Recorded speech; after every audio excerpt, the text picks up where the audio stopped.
Revolução Industrial. Quando falamos em Revolução Industrial, a primeira coisa que a gente tem que pensar é qual o significado do conceito revolução, né? Então, o que é uma revolução? Segundo o dicionário, o conceito de revolução ele é entendido comumente como uma transformação radical de determinada estrutura política, social, econômica, cultural ou tecnológica, isto é, tudo que diz respeito à vida humana. Ou seja, o conceito de revolução ele comporta tudo aquilo que transforma a vida humana de maneira ampla, né? Quando a gente fala revolução industrial, a gente está falando justamente que a indústria ela teve um papel crucial na transformação da sociedade, tanto em aspectos políticos, sociais, econômicos, culturais e até mesmo tecnológicos, né? Então, uma pergunta: você conhece alguma invenção que poderíamos chamar de revolucionária? Eu posso dizer várias só pensando no que você está fazendo agora, né? Você está aqui vendo a aula no seu computador, né? Tá usando a internet, provavelmente com o smartphone do lado e com a sua luz elétrica acesa, né? Todas essas tecnologias, elas foram inovadoras. Elas transformaram as formas dos homens se organizarem e viverem. Por exemplo, o computador permitiu que a gente calculasse dados, que a gente pudesse produzir vídeos, que a gente pudesse guardar informações. Já a internet permitiu que a gente pudesse se comunicar em uma ampla distância através de várias mídias e formatos, né? Pense aí como você pode, por exemplo, estar em casa e através da internet estar recebendo aí esse vídeo que eu estou, essa videoaula que eu estou produzindo, né? A luz elétrica ela foi crucial para a gente pensar, por exemplo, as formas de trabalho, né? A luz elétrica permitiu que o homem passasse as horas de trabalho não apenas mais durante o dia, mas ele também poderia trabalhar durante a noite, justamente porque você teria uma iluminação que seria um pouco semelhante ao que seria a iluminação do dia, né?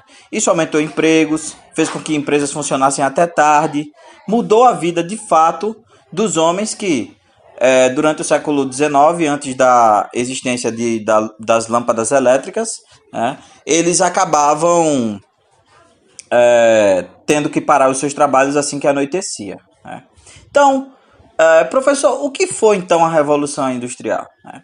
A Revolução Industrial foi um processo de transformação que se iniciou a partir do século XVIII na Inglaterra, onde você tinha uma sociedade de produção artesanal e rural que passou a ser uma sociedade baseada na maquinofatura, concentrada principalmente em fábricas e nas cidades. Ou seja, o trabalho antes era um trabalho campestre. As pessoas plantavam, as pessoas colhiam, as pessoas produziam artesanato e era através dessas mercadorias que elas sobreviviam. A partir do momento em que você teve a invenção das máquinas, principalmente da máquina a vapor, as pessoas, esses serviços que eram artesanais, eles vão sendo substituídos por serviços que são feitos por máquinas, né, que vão se concentrar principalmente num lugar específico, que são as fábricas, e que vão começar a compor o que nós chamamos de ambiente urbano, né. A Inglaterra ela foi o primeiro país a passar por esse processo. Mas aí vem a pergunta, por que é que a Inglaterra foi o primeiro país a se industrializar? A primeira coisa que a gente tem que pensar quando fala isso é a acumulação de capital, ou seja, a acumulação de recursos, dinheiro, din-din, plim-plim, certo? Então, como esse dinheiro, como esse recurso ele foi proporcionado? Ele foi proporcionado principalmente por algumas ações que foram sendo tomadas e que favoreciam a junção do capital, ou seja, a junção do recurso. A primeira delas era o tráfico negreiro, né? Durante muito tempo a Inglaterra ela dominou o Atlântico no que tange ao tráfico negreiro. Tanto é que quando chegou o processo de acabar com o tráfico de escravos no Atlântico, o país que vai acabar com isso é a Inglaterra. Justamente porque ela tinha uma marinha de guerra, ela tinha uma marinha mercante e ela podia impor o seu poder nesse grande oceano que era o Oceano Atlântico.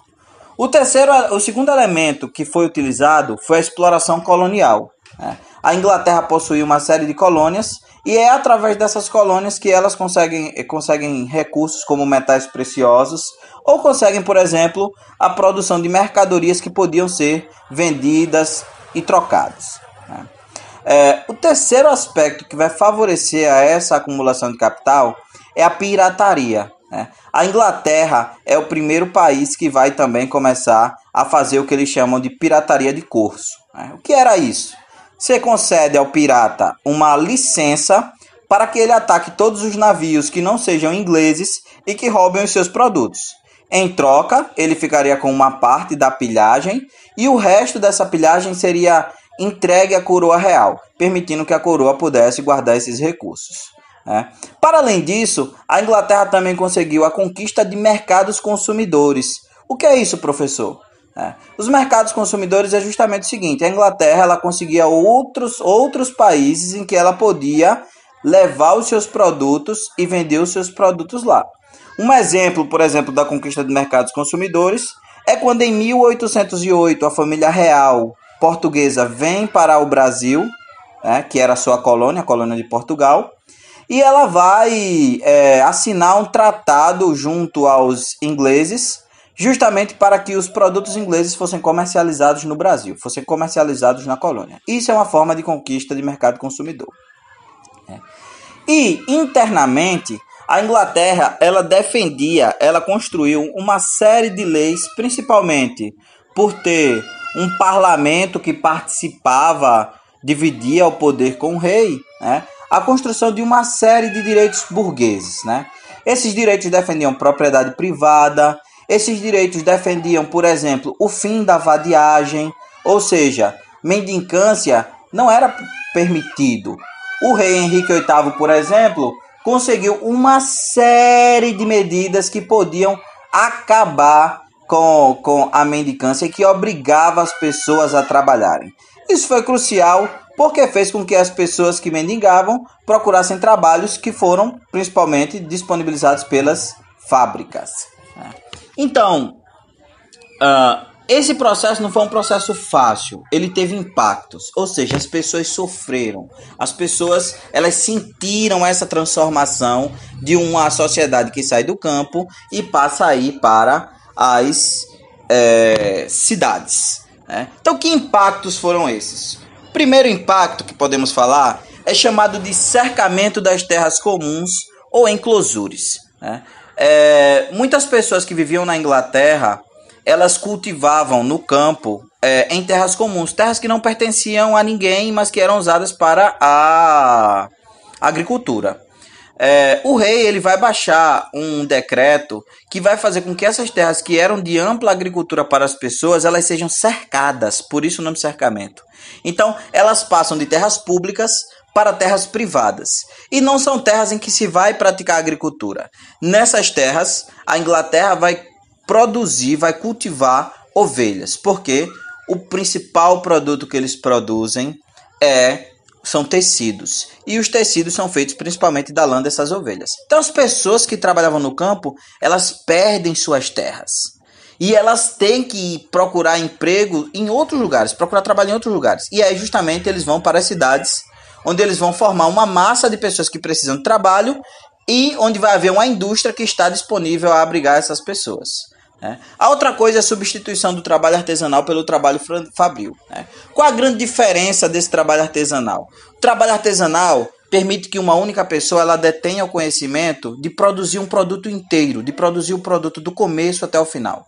Já no meio fabril, essa produção ela se torna ela é dividida, porque você tem a divisão social do trabalho. Então, um produto que tem 3 partes, agora ele não é feito mais apenas por uma pessoa, mas cada pessoa vai fazer uma pequena parte desse produto até que no final o produto esteja pronto. Isso evita uma série de coisas, principalmente a concorrência, porque se você não conhece o produto do começo ao fim, você não tem como produzir o mesmo produto. A consequência que isso vai causar é a criação de uma classe social chamada proletariado. O proletariado basicamente são pessoas que trabalham nas indústrias e que vivem nas cidades. esses proletários, eles vão trocar o tempo deles, o tempo de trabalho, por salários. Os salários também são coisas novas, porque as pessoas estavam muito mais habituadas a produzirem os seus produtos e venderem esses produtos obtendo lucro, né? Ou trocarem esses produtos. Com essa nova economia que estava surgindo, a economia capitalista baseada na indústria, você vai ter uma transformação nisso, onde as pessoas vão trocar o seu trabalho e vão passar a receber salários. Agora que eu já falei tudo isso, é hora da atividade.